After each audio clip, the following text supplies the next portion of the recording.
As residents slept in the Spectrum building on the border of Essex, a fire brewed beneath them in the early hours of the morning.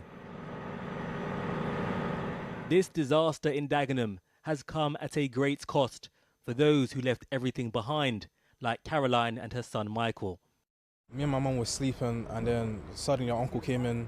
He started screaming, saying, "Get out, get out, get out." I woke up, I saw smoke all over the house, so me and my mum, we ran outside.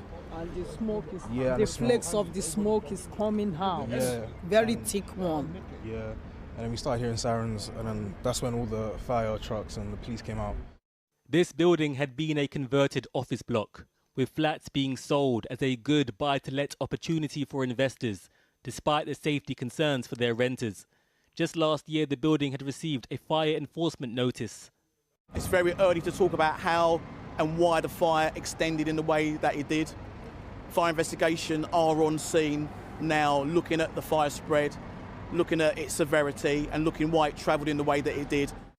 There are echoes of the fatal Grenfell fire in West London, and the incident has emerged just a week before the final report of the inquiry. Although in Dagenham there has been no loss of life, here non-compliant cladding was being removed from the building.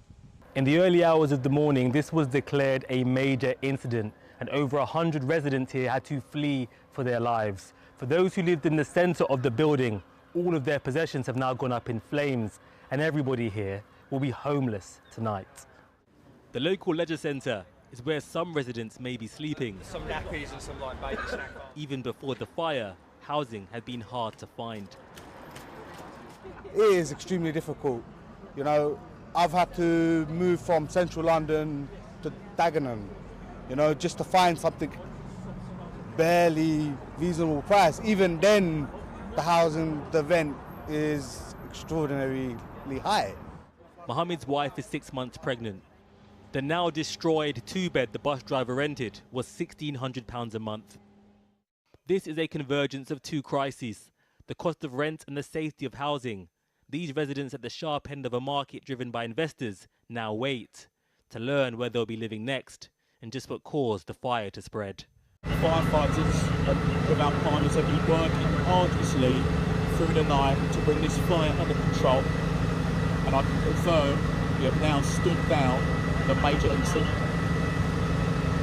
I want to place on record our thanks to the officers and crews who placed themselves at great risk and extreme dangerous conditions to successfully rescue and evacuate so many people that were faced with a significant building failure.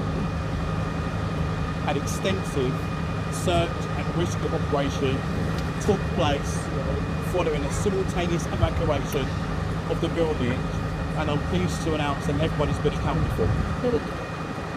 More than 80 people were evacuated by firefighters, and at least 20 were rescued, including using our fire escape routes, which can provide 15 minutes of clean, filtered air in smoky environments, helping those individuals as we take them to a place of safety.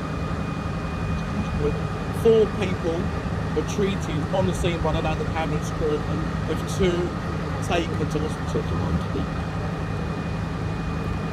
We were able to use a range of new technology and equipment to help us bring the incident under control, including our drones, our 64-metre and 32-metre turntable ladders.